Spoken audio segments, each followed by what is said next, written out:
सवाल, मैं एक मसीही कैसे बन सकता हूं?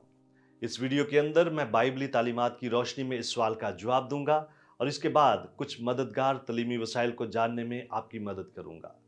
इस वीडियो को आखिर तक देखिए। एक मसीही बनने के लिए पहला काम तो इस बात को समझना है कि लफ्ज मसीही का मतलब क्या है। लफ्ज मसीही की इब्तदा पहली सदी बाद अज़ मसीह में अंताकिया के शहर में हुई। मुमकिन है कि पहले पहल ये लफ्ज मसीही बेइज्जती और तौहीन के इजहार के लिए इस्तेमाल किया जाता था। बुनियादी तौर पर इस लफ्ज का मतलब छोटा मसीह है। ताहम मसीह पर ईमान रखने वाले लोगों ने सदियों से इस लफ्ज मसीही को अपनाया हुआ है और मसीह के पैरोकारों के तौर पर अपनी शनाख्त के लिए इस लफ्ज को इस्तेमाल करते हैं। सादा अल्फाज में कहा जाए तो एक मसीही से मुराद वो शख्स है जो यस्सु मसीह की पैरवी करता है। मुझे मसीही क्यों बनना चाहिए? यीशु मसीह ने फरमाया है कि वो इसलिए नहीं आया कि खिदमत ले, बल्कि इसलिए कि खिदमत करे और अपनी जान बतेरों के लिए फिदिया में दे। मगर सवाल ये पैदा होता है कि हमारे लिए फिदिया देने की क्या जरूरत थी? फिदिये के पीछे मुआवजे या अदायगी का तस्वर पाया जाता है जो किसी इंसान को छुड़ाने के बदले में अदा करना जरूरी होता है। इसलिए फिदिये के तस्वर का इस्तेमाल अक्सर व बेशतर अगवा के वाकयात में होता है, जब किसी शख्स को अगवा करके उस वक्त तक कैद में रखा जाता है जब तक उसका फिदिया या तावान अदा नहीं किया जाता। खुदावन यीशु मसीह ने हमें कैद से आज़ाद कराने के लिए हमारा फिदिया दिया है, मगर किसकी कैद से? खुदावन यीशु मसीह ने हमें गुनाह की कैद और उसके नताइज यानी जिस्मानी मौत के बाद खुदा से अब्दी जुदाई से बचाया है। खुदावन यीशु मसीह को हमारा फिदिया अदा करने की क्या जरूरत थी? क्योंकि हम सब गुनहगार हैं, इसलिए हम खुदा की तरफ से गजब के मुस्तहिक हैं। खुदावन यीशु मसीह ने हमारा फिदिया कैसे दिया? उसने सलीब पर हमारे गुनाहों की कीमत अदा करने के जरिए से हमारा फिदिया दिया। क्या खुदावन यीशु मसीह की मौत हमारे तमाम गुनाहों के लिए काफी हो सकती है? यीशु मसीह मुजस्सम खुदा है। वो हमारे दरमियान रहने के लिए जमीन पर आया ताकि वो हमारे मुशाबा हो सके और हमारे गुनाहों के लिए अपनी जान कुर्बान करे। बतौर खुदा यीशु मसीह की मौत लामहदूद अहमियत रखती है और इसलिए सारी दुनिया के गुनाहों का फिदिया देने के लिए काफी है।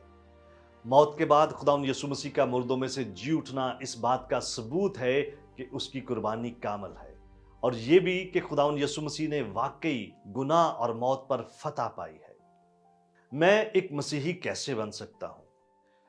ये इस सवाल का सबसे बेहतरीन हिस्सा है। हमारे लिए अपनी मोहब्बत के बायस खुदा ने मसीही बनने के अमल को इंतहाई आसान बना दिया है। आपको बस यीशु मसीह को अपने शख्सी निजात दहिंदा के तौर पर कबूल करना है, उसकी मौत को अपने गुनाहों के लिए कामल कफारे के तौर पर कबूल करना है और अपने निजात दहिंदा के तौर पर सिर्फ उसी पर ईमान रखना है। मसीही बनना महज कुछ मखसूस रसूमात पर अमल करना, चर्च जाना या मखसूस काम करना और चंद कामों से बाज आने का नाम नहीं, बल्कि मसीही बनना यीशु मसीह के साथ शख्सी ताल्लुक कायम करने का नाम है। ईमान के जरिए यीशु मसीह के साथ शख्सी ताल्लुक कायम करना वो अमल है जो एक इंसान को मसीही बनाता है। क्या आप मसीही बनने के लिए तैयार हैं? अगर आप खुदावंद यीशु मसीह को अपने शख्सी निजात दहिंदा के तौर पर कबूल करते हुए मसीही बनने के लिए तैयार हैं, तो आपको सिर्फ ईमान रखने की जरूरत है। क्या आप इस बात को समझते और मानते हैं कि आपने गुनाह किया, जिसकी वजह से आप खुदा के सामने अदालत के कटहरे में खड़े होने के मुस्तहिक हैं? क्या आप इस बात को समझते हैं कि खुदावंद यीशु मसीह ने आपकी जगह पर जान देने के जरिए से आपकी सजा को अपने ऊपर ले लिया? क्या आप इस बात को समझते हैं कि उसकी सलीबी मौत आपके गुनाहों के लिए बिल्कुल मुनासिब कुर्बानी थी और गुनाहों का कफारा अदा करने के लिए उसकी मौत काफी थी? अगर इन तीनों सवालों का जवाब आपकी तरफ से हाँ है, तो फिर खुदावंद यीशु मसीह पर अपने शख्सी निजात दहिंदा के तौर पर ईमान लाएं। सिर्फ उसकी जात पर मुकम्मल ईमान रखते हुए उसको अपनी जिंदगी में कबूल करें। एक मसीही बनने के लिए सिर्फ यही सब करने की जरूरत है। क्या आप और बहुत कुछ जानना चाहते हैं? हमारे चैनल को सब्सक्राइब कीजिए ताकि आप हमारी दीगर वीडियोस को मिस ना कर दें। और बहुत सारे सवालात के जवाबात को जानने के लिए हमारी वेबसाइट godquestions.org को विजिट कीजिए। क्या आपके और बहुत सारे सवालात हैं? बाइबल मुकद्दस के पास आपके सभी सवालात के जवाबात हैं। शुक्रिया।